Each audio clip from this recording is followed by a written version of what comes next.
Padre, te damos gracias por el bautismo y por lo que representa en nuestras vidas una nueva vida en Cristo.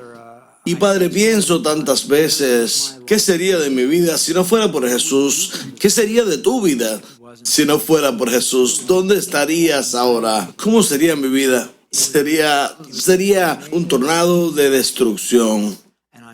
Y estoy muy agradecido, Señor, de lo que nos ha salvado. Y como digo con frecuencia, estoy lejos aún del hombre que debo ser, pero estoy a una gran distancia de quien solía ser. Y estoy muy agradecido por eso. Estamos agradecidos por eso. Y ahora, Señor, mientras abrimos la palabra esta mañana, queremos ser sensibles al Espíritu Santo. Tú has prometido enseñarnos e instruirnos cada vez que abrimos la palabra de Dios. Tú has prometido enseñarnos. Así que mi oración esta mañana, Señor, es que seamos sensibles a tu Espíritu. Quizás hay algo fuera de lo que yo voy a decir. Quizás solo sea un mensaje directo del Espíritu Santo que llegue a ti personalmente. Y mi oración es que seamos sensibles a eso. Y el ministerio de niños, Señor, bendice esas pequeñas vidas nuevamente, mientras sus maestros fielmente les enseñan sobre un Jesús que definitivamente les ama. Así que te encomendamos este tiempo. Oramos esto en el nombre de Jesús y todo el pueblo de Dios dice: amén. Y si necesitas por casualidad una Biblia, levanta tu mano y te la alcanzarán. Estamos en Apocalipsis capítulo 15 esta mañana. Capítulo 15. ¿Cuál es la diferencia entre un hipopótamo y un cipo? Entre un hipo y un cipo. Uno es realmente pesado, pero el otro es un poco más lighter, como una fosforera. Sí, fue más lighter, menos pesado. De hecho, este chiste suma a nuestra lección esta mañana. En nuestro capítulo 15, versículo 1, es bien pesado, como verán, pero como descubrirá muy pronto, el resto del capítulo es un poco más ligero. Así que abundemos. La semana pasada introducíamos el capítulo 15 leyendo esto. En Apocalipsis capítulo 15, versículo 1. Luego vi en el cielo otro maravilloso suceso de gran importancia. 7 ángeles sostenían las últimas 7 plagas que completarían la ira de Dios. Así que aquí tenemos las últimas 7 plagas. Durante los 7 años completos de tribulación hay 3 conjuntos de 7 plagas cada uno. Un total de 21 devastaciones cataclísmicas durante los 7 años. 7 de estas en los primeros 3 años y medio y 14 en los segundos 3 años y medio.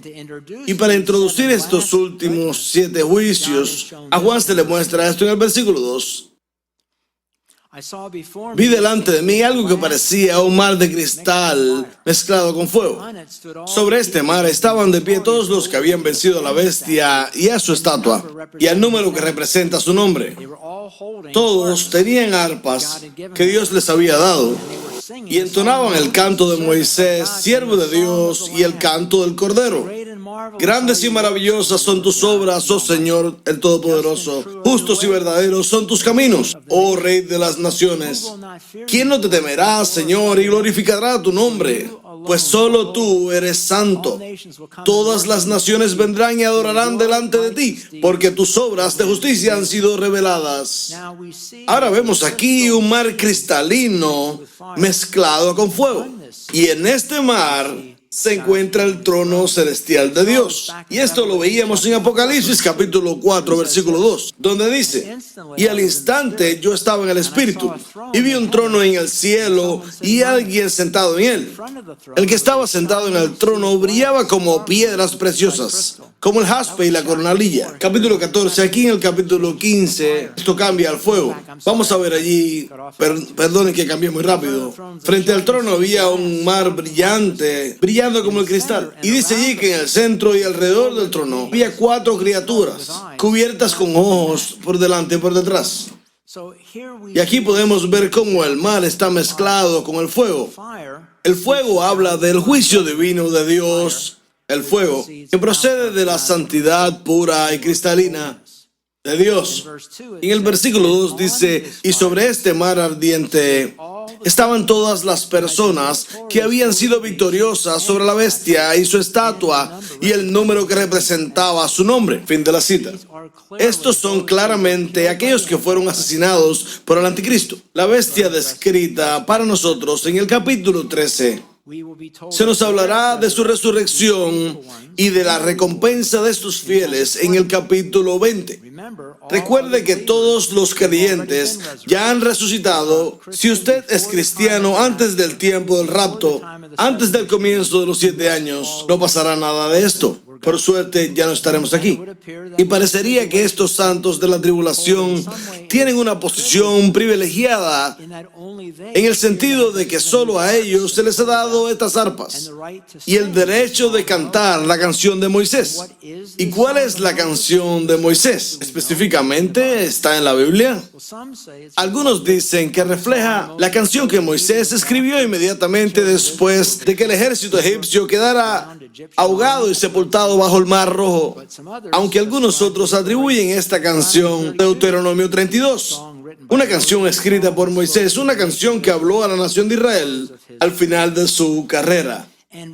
Y los versículos 3 y 4 nos dicen la canción que cantan los santos de la tribulación. Estos versículos dicen lo siguiente: y entonaban el canto de Moisés, siervo de Dios, y el canto del Cordero. Grandes y maravillosas son tus obras, oh Señor Dios. Justos y verdaderos son tus caminos, oh Rey de las naciones. ¿Quién no te temerá, Señor, y glorificará tu nombre?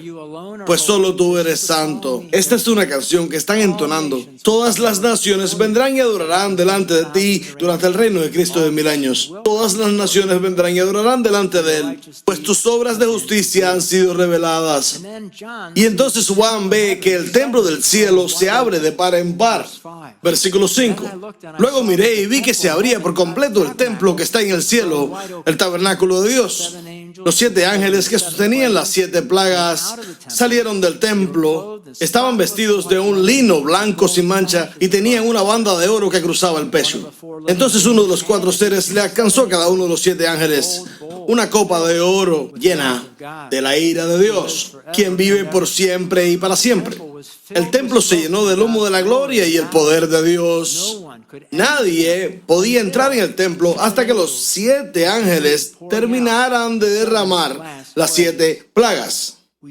Vemos cómo Dios abre de par en par las puertas del templo para permitir que los 7 ángeles salgan del mar ardiente para entregar sus juicios sobre la tierra. Se nos dice que cada ángel está vestido con túnica de lino blanco impecable, con cinturones de oro en el pecho. Y en el versículo 7 dice que uno de los 4 seres vivientes entrega a cada uno de los ángeles sus tazones de oro individuales llenos de la terrible ira de Dios. Ahora, ¿sabemos algo sobre estos 4 tazones en que les entregan sus tareas?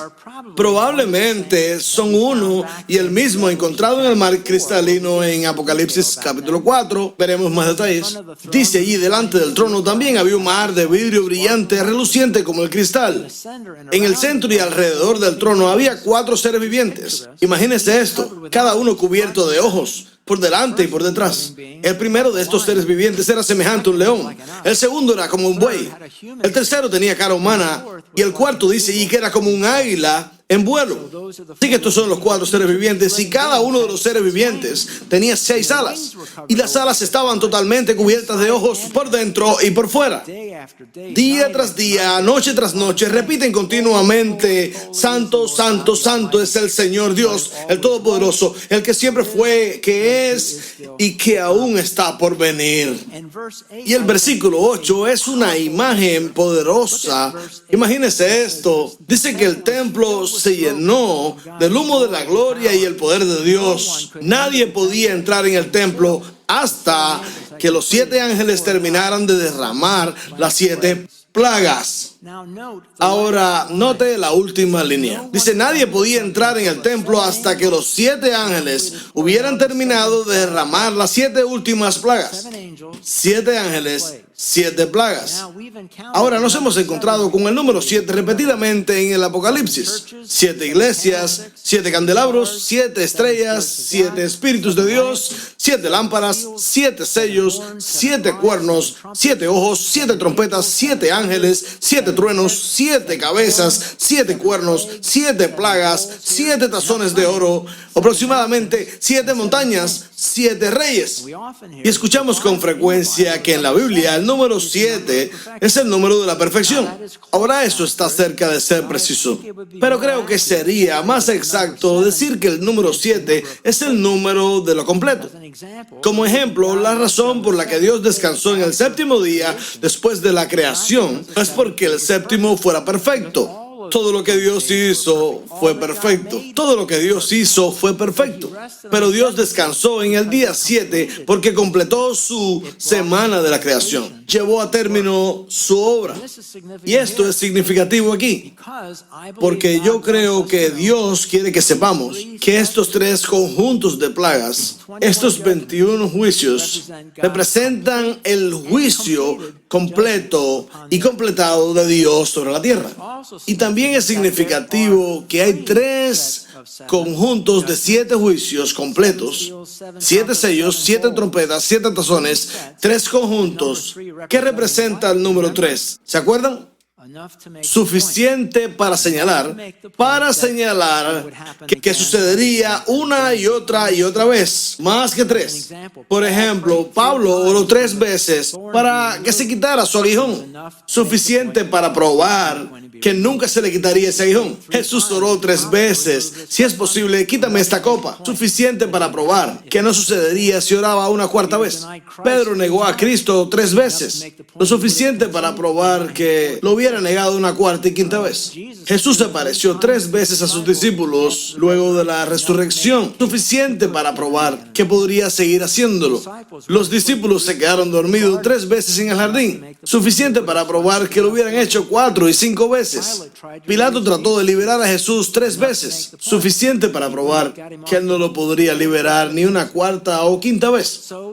Así que hasta aquí el conjunto completo de 21 juicios de Dios, liberados 3 veces durante estos 7 años, 3 siendo suficiente para argumentar que sería inútil desatar más juicio divino sobre la tierra. Esto no cambia el efecto.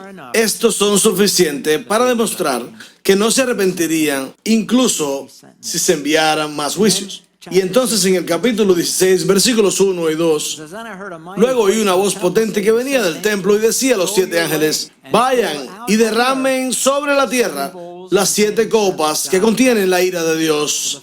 Así que el primer ángel salió del templo y derramó su copa sobre la tierra. Y a todos los que tenían la marca de la bestia y que adoraban a su estatua les salieron horribles llagas malignas.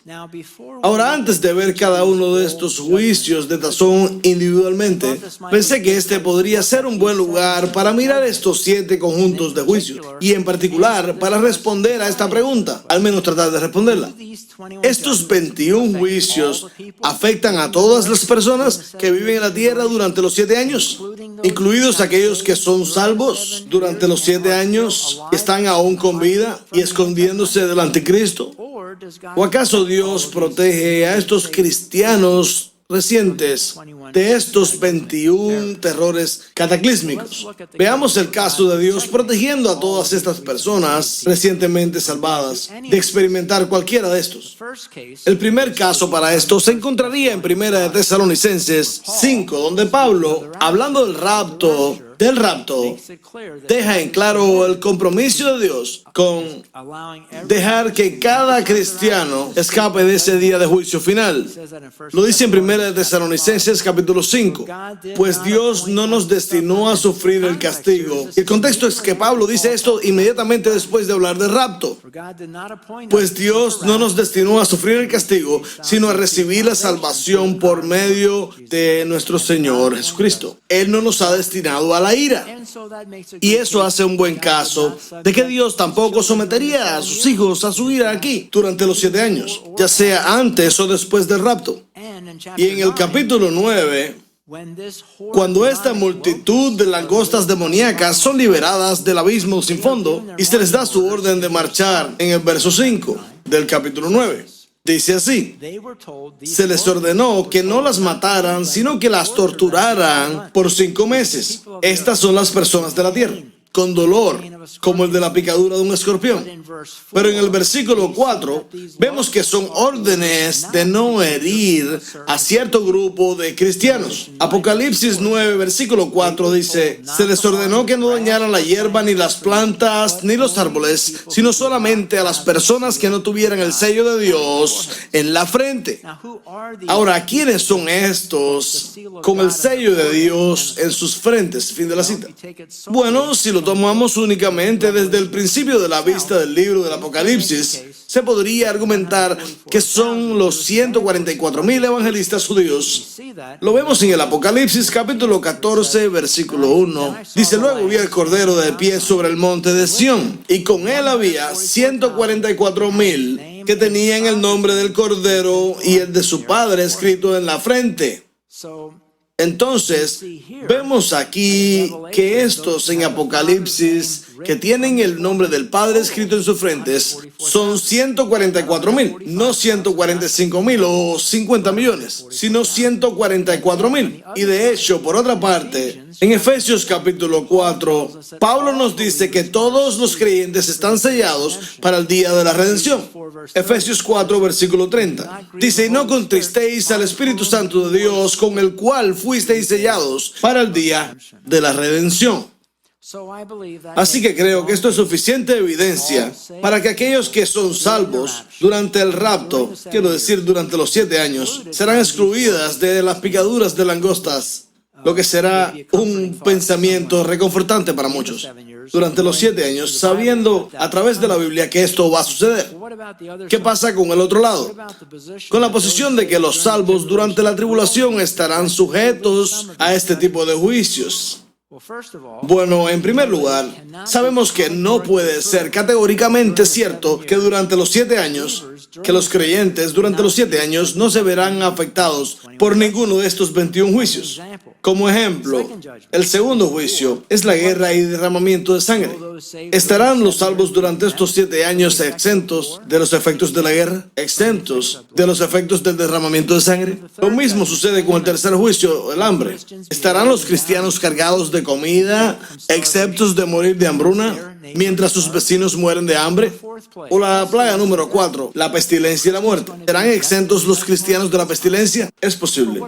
¿O qué pasa con el octavo juicio, donde 1/3 de la tierra es incendiada? ¿Estarán exentos los hogares, la tierra, la hierba de los cristianos? ¿Estarán encendidas las casas de sus vecinos y las de ellos no? Es posible. O el juicio de la segunda trompeta, donde 1/3 de todos los barcos en el mar son destruidos. ¿Será que no habrá cristianos en ninguno de esus barcos? Es posible. O el juicio de la cuarta trompeta, cuando 1/3 del sol, la luna y las estrellas dejan de brillar. Y yo creo que esto remarca la diferencia entre estos juicios y las 12 plagas de Egipto, donde se nos dice específicamente que los israelitas quedaron exentos de algunas plagas. Por ejemplo, en Éxodo 8, versículo 21. Dice así: si te niegas, Moisés hablando al faraón, si te niegas, enviaré enjambres de moscas sobre ti, tus funcionarios, tu gente y todas las casas. Los hogares egipcios se llenarán de moscas y el suelo se cubrirá de ellas. Pero esta vez haré una excepción con la región de Gosén, donde vive mi pueblo. Allí no habrá ni una sola mosca. Y así sabrás que yo soy el Señor y que estoy presente incluso en el corazón de tu tierra. Allí fueron exentos. Un capítulo después leemos esto. Nuevamente Moisés habla al faraón: si continúas reteniéndolo y te niegas a dejarlo ir, la mano del Señor herirá a todos tus animales, caballos, burros, camellos, ganado, ovejas, cabras, con una plaga mortal. Pero el Señor nuevamente hará una distinción entre los animales de los israelitas y los de los egipcios. Escuchen, no morirá ni un solo animal de Israel. Quedaron exentos. Luego en ese mismo capítulo habla de otra plaga y dice así. El próximo es el versículo 25 y 26. No se está moviendo. Bien, déjenme leerlo. A veces se congela. Oh, está en pantalla. Déjenme leerlo aquí. Muy bien. Ahí está. Yo creo que esta es la octava plaga. La tecnología. Muchachos, hacen un trabajo maravilloso ahí arriba. Gracias, gracias, gracias, gracias. Cada domingo es maravilloso. Dejó a Egipto totalmente en ruinas. El granizo destruyó todo lo que había en el campo abierto. Personas, animales, grandes cantidades de granizo y plantas por igual. Incluso los árboles fueron destruidos. El único lugar sin granizo fue la región de Gosén, donde vivía el pueblo de Israel, nuevamente exentos. Y entonces, un poquito después, en el próximo capítulo, dice que Moisés extendió su mano hacia los cielos y una densa oscuridad cubrió toda la tierra de Egipto por 3 días. Durante todo ese tiempo, las personas no pudieron verse unas a las otras, ni se movieron. Pero, como de costumbre, donde estaban los israelitas no falló la luz. Así que si los cristianos son exentos durante los 7 años de todos los 21 juicios, ¿no lo habría Dios recogido en su palabra en el libro del Apocalipsis, como hizo en el libro de Éxodo? Quizás la oscuridad no afectará a los cristianos recientemente salvos, como sucediera en Egipto. Uno pudiera decir, bueno, yo puedo imaginar que todas las personas, salvas y no salvas, se verán afectadas por la oscuridad, el hambre, los terremotos, el fuego y el barco hundiéndose en el mar. Pero simplemente no puedo aceptar que Dios permita que sus hijos sean picados por estas langostas demoníacas, en este caso. Y estoy de acuerdo con eso, en que bien, este pudiera ser el caso. Pero al pensar en eso, si no son exentos de la hambruna, tampoco es divertido morir de hambre. Tampoco es divertido morir en un incendio, ¿verdad? El punto es que sin importar el curso que tomen las cosas, será algo bien difícil para los cristianos, para los nuevos cristianos durante los 7 años. Nuevamente, usted no estará aquí, ¿verdad? Ya se fue. Además, si los cristianos están exentos de todas estas plagas, piénsalo bien. Si los cristianos están exentos de todas estas plagas, para explicar, hablemos de las picaduras de escorpión. ¿No cree usted que esto provocaría quizás millones de falsas conversiones entre aquellos que aún no han tomado la marca de la bestia? Hay gente gritando de dolor, queriendo morir, pero ven a sus vecinos salvos haciendo un picnic y pasando un rato bueno junto a la piscina sin verse afectados. Ahora, dicho esto, personalmente, yo me inclino a pensar que Dios protegerá al menos a estos nuevos cristianos de algunos de estos juicios, como el de las picaduras de langosta. Y muchos comentaristas confiables están de acuerdo. David Jeremías dice lo siguiente: las únicas personas que estos demonios podrán picar son aquellas que no pertenecen a Dios. John Walworth está de acuerdo, aunque no toma una línea dura en esto. Dice, y cito, pareciera improbable que cualquier verdadero creyente en ese día estuviera sujeto al tormento de la langosta. El tormento es más bien un juicio sobre los hombres que rechazan a Cristo. Y para nosotros es interesante que con el primer juicio de tazón se nos diga que este juicio no afecta a los salvos durante los 7 años. Versículos 1 y 2, capítulo 16. Luego oí una voz potente que venía del templo y decía a los 7 ángeles: vayan y derramen sobre la tierra las 7 copas que contienen la ira de Dios. Así que el primer ángel salió del templo y derramó su copa sobre la tierra, y a todos los que tenían la marca de la bestia y que adoraban a su estatua le salieron horribles llagas malignas. Si pueden proyectar la próxima imagen. ¿Qué sucede si tomas la marca de la bestia? Cosas muy terribles, ¿verdad? ¿Qué pasa si no tomas la marca de la bestia? Va a ser bien duro, pero hay un buen fin para la historia. Así que estas personas marcadas tendrán llagas malignas. En griego la palabra es Helkos, Elkos, y es una llaga, una úlcera, especialmente que produce una secreción de pus. El pus no es una palabra popular, pero es lo que es. Así que vemos aquí que este primer juicio de tazón es muy similar a la 6ª plaga en Egipto. En Éxodo 9 leemos la misma plaga. Entonces el Señor les dijo a Moisés y a Aarón: tomen puñados de hollín de un horno de ladrillos y que Moisés lance el hollín al aire a la vista del faraón. La ceniza se esparcirá como polvo fino sobre toda la tierra de Egipto y provocará llagas purulentas en las personas y en los animales por todo el territorio. Y en Deuteronomio 28, que se subtitula Maldiciones por desobediencia, capítulo 28, maldiciones por desobediencia. En el versículo 35, esta maldición es prometida para aquellos que desobedecen. Está en el versículo 35. El Señor te cubrirá las rodillas y las piernas con llagas incurables. De hecho, te llenarás de llagas desde la cabeza hasta los pies. Y si por su cabeza pasara que esta no sea una plaga, digamos, tan grave, puede que esta sea la plaga menos devastadora. Quizás debe reconsiderarlo. Porque en el libro de Job, Satanás quería quebrantar la voluntad de Job y Dios permitió que Satanás lo lastimara, simplemente evitando quitarle la vida. ¿Qué enfermedad fue esta? ¿Cuál pudiera ser la peor enfermedad que Satanás pudiera infligir sobre Job? Podemos verlo en el capítulo 2, versículo 5. Satanás dice, así que extiende tu mano y quítale la salud y ten por seguro que te maldecirá en tu cara. Muy bien, haz con él lo que quieras. Haz con él lo que quieras, pero consérvale la vida. Y salió Satanás de la presencia del Señor e hirió a Job con terribles llagas de la cabeza hasta los pies. Es lo mejor que pudo arrojar Satanás, así que no es algo insignificante. Y la próxima semana veremos los próximos 6 juicios de las copas, incluyendo este. En el versículo 12 dice lo siguiente: luego el sexto ángel derramó su copa sobre el gran río Éufrates, y este se secó, para que los reyes del oriente pudieran marchar con sus ejércitos hacia el occidente sin obstáculos. Ahora, ¿de qué se trata todo eso? ¿Quiénes son estos reyes del oriente? ¿Lo sabemos?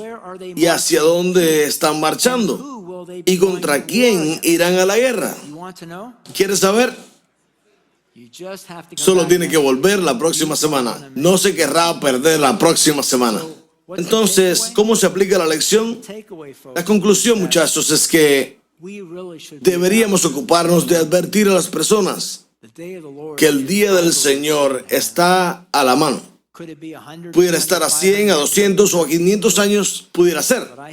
Pero también creo que hay muchas señales que están apuntando al hecho de que Él está justo a la puerta, esperando regresar. Nuestra tarea es advertir a las personas. Saben, a veces uno tiene un sueño y se queda con uno. A veces uno lo vomita y ya. Alguien decía, algunos sueños vienen de Dios, otros son una pizza que te cayó mal el día anterior por comer tarde en la noche. Pero yo sí tuve un sueño una vez que se quedó conmigo. Creo que se ajusta aquí. Esto no es frecuente. Pero Sue y yo salimos de la casa y estábamos caminando hacia el occidente y había algunos árboles frente a nosotros, caminando al occidente, cuando de repente, al instante, surgió esta luz brillante, cegadora desde atrás, desde el oriente. Venía del oriente, brillando e iluminando los árboles frente a nosotros. Y sentimos el sonido de la trompeta, muy alto, muy alto, muy alto, un sonido de trompeta. Y yo sabía que era la venida del Señor. Y entonces comenzamos a subir una escalera alta. Oro porque vayamos juntos un día. Esa es mi oración. Espero que suceda. Y subíamos esta escalera y yo estaba todo contento allí por subir. Recuerdo mis manos en los peldaños. Todavía recuerdo esto vívidamente. Mis manos subían y subían y miré hacia abajo. Y dije, pero hay tantas personas que se van a perder esto. Tantas personas. Y Señor, chicos, la verdad es así. Hay muchas cosas que hacemos en la tierra que haremos en el cielo. Podremos alabar a Dios, podremos leer la palabra, podremos hablar a Jesús y a nuestros amigos. Pero nunca más testificaremos de Jesús, nunca más. Y ese día habrá pasado. Ese barco ya zarpó y la puerta se cerró. La oportunidad es ahora. Así que al pensar en esto, si podemos escoger, lo que hacemos en la tierra tiene valor y muchas las llevamos al cielo, pero testificar es solo en la tierra.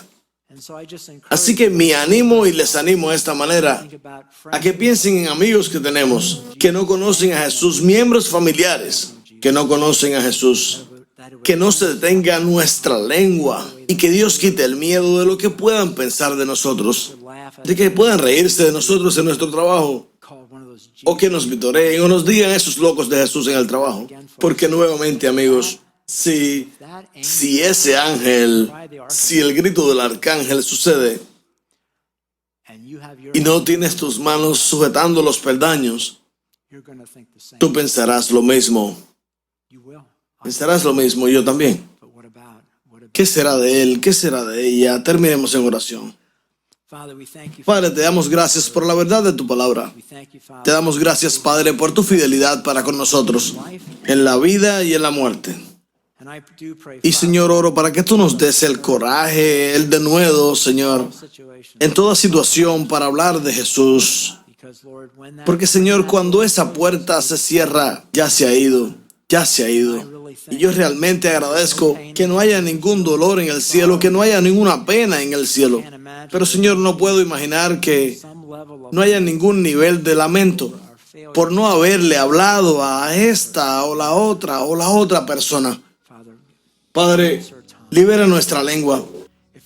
Si estás aquí esta mañana o estás escuchando la radio y nunca has aceptado a Cristo como tu Señor y Salvador, tú puedes cambiar eso ahora. Tú puedes tomar esta decisión ahora mismo. Dios escuchará tu oración. Él ha estado toda tu vida esperando por esto. Hazlo tranquilamente y en silencio en tu corazón. Si quieres hacerlo, Padre, reconozco que he pecado, he cometido tantos errores, he caído lejos de la gloria de Dios y te pido que me perdones. Y yo sí recibo a Jesucristo como mi Salvador personal y mi Señor, confiando en su muerte en la cruz como pago por mis pecados. Gracias, Jesús. Ahora, Señor, ayuda a todos los que hacemos esta oración a llevar vidas que te honren. Que nuestras vidas no solo estén llenas con los días vanos del día tras día, de luchas. Por esto te agradecemos y te alabamos y te pedimos todo esto en el nombre de Jesús. Y el pueblo de Dios dice, amén. Pongámonos en pie para una canción y que Dios bendiga a cada uno de ustedes.